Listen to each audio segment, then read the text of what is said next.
হাদিসকে বাদ দিলে ধর্মের যে চেহারা দাঁড়ায় তার সাথে আমরা একেবারেই পরিচিত নই। ধর্ম সম্পর্কে আমাদের যে ধারণা বা দৃষ্টিভঙ্গি তা স্বতঃস্ফূর্ত মনস্তাত্ত্বিক প্রক্রিয়ার ফসল। আমরা যেমন ধর্মীয় পরিবেশে বেড়ে উঠি, ধর্মের সেই মডেলকেই আমরা স্বাভাবিকভাবে গ্রহণ করি। এমনকি সেকুলার পরিবারে বা প্রতিবেশে বেড়ে ওঠা যাদের ধর্মে কর্মে কোনো আগ্রহ নেই বা নাস্তিকরাও তাদের চারপাশে প্রচলিত মডেলকেই ধর্ম হিসেবে বিবেচনা করে। এটা শুধু ধর্মের বেলাতেই নয়, কোনো প্রাতিষ্ঠানিক, সামাজিক, রাষ্ট্রীয় রীতিরেওয়াজ পালনের ক্ষেত্রেও আমরা সবাইকে যা করতে দেখি তাই স্বাভাবিক বা যৌক্তিক মনে করি। আমেরিকায় এসে আমরা আমেরিকার আইন সংবিধান পড়ে বা কোনো অ্যাটর্নির পরামর্শ নিয়ে প্রতিটা কাজ করি না।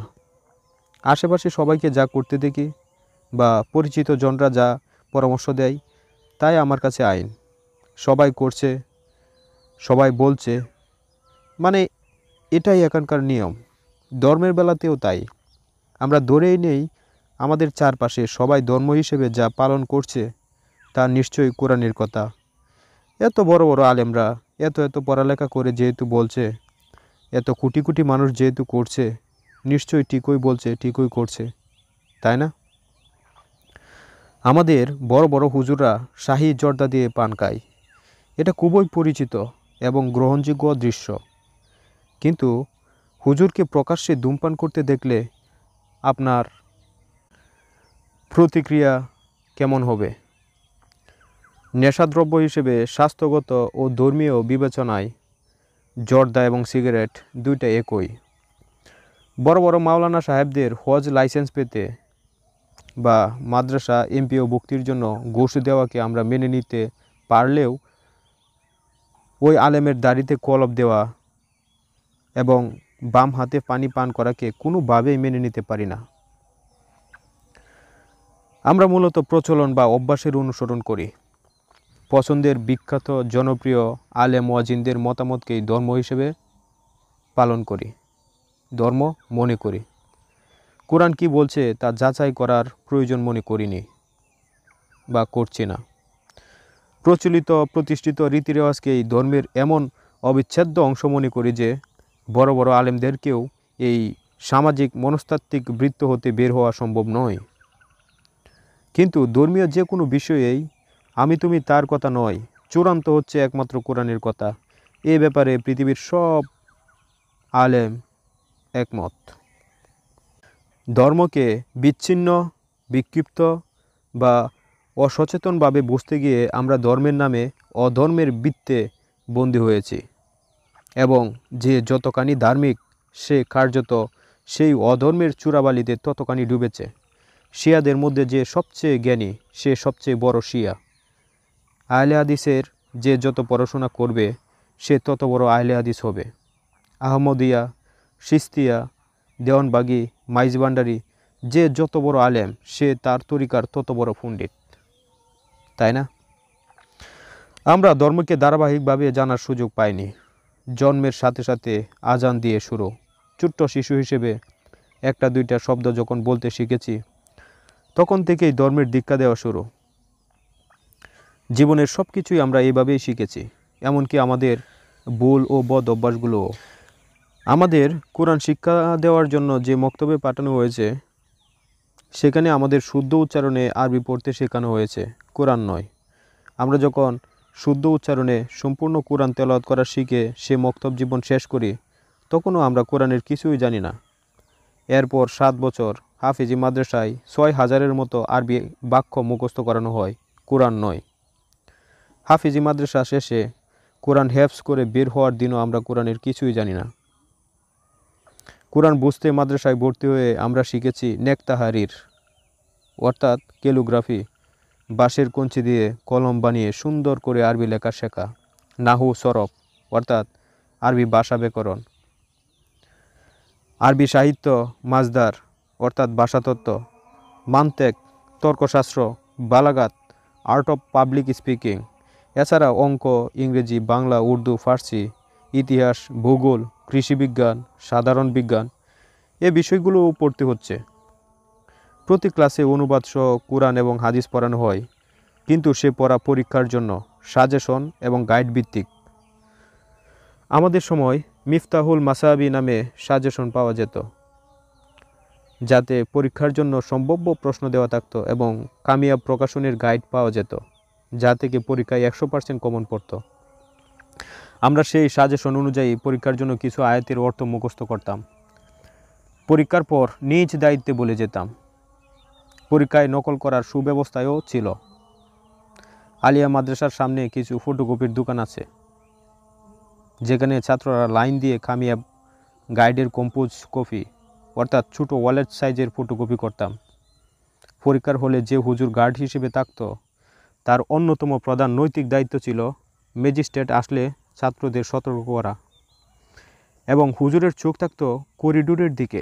ম্যাজিস্ট্রেট আসলে দেখলেই বিশেষ পদ্ধতিতে হাঁচি কাশি দিয়ে ছাত্রদের সাবধান করতেন। কোনো হুজুরের অসাবধানতায় যদি কোনো ছাত্র বহিষ্কার হতো, তবে তার ব্যবস্থা হতো হত্যা মামলার আসামির মতো। আল্লাহ আমাদের এই মহানুভব হুজুরদের জান্নাত দান করুক। আলিয়া মাদ্রাসার হলে আমরা যারা সারা দিন রাত পড়তাম, তারা মূলত বুয়েট মেডিকেল বা ঢাকা ইউনিভার্সিটিতে ভর্তি পরীক্ষার জন্য পড়তাম। কারণ এসব প্রতিষ্ঠানে নকল করে বা হাদিয়া দিয়ে ভর্তি হওয়া যায় না, পাসও করা যায় না। এখানকার অধ্যাপকরা খুবই নিষ্ঠুর। যে স্যার যে কোর্স পড়ায়, তিনিই সে কোর্সের পরীক্ষায় প্রশ্ন করেন, খাতা দেখেন। পরীক্ষা হলে তিনিই গার্ড, তিনিই ম্যাজিস্ট্রেট। কিন্তু ছাত্রছাত্রীদের এক চুলো ছাড় দেয় না। এক টুকরা নকল পেলে রাষ্ট্রপতি মাপ করলেও এ স্যাররা মাপ করবে না। আপনারাই বলেন, এ স্যাররা কীভাবে জান্নাতে যাবে? সম্পূর্ণ মাদ্রাসা জীবন শেষে চতুর্মুখী জ্ঞান ও অভিজ্ঞতা হলেও আমরা বুঝতে পারিনি যে কোরআনের কাছে আমাদের জিজ্ঞাসা কী। আমি যদি নাই জানি যে আমি কি জানি না, আমার প্রশ্নটা কি, তবে সারা জীবন লাইব্রেরিতে কাটিয়ে দিলেও উত্তর মিলবে না। পৃথিবীর তাবৎ প্রশ্নের উত্তর জানে গুগল, কিন্তু আমাকে তো জানতে হবে হোয়াট টু আস্ক গুগল।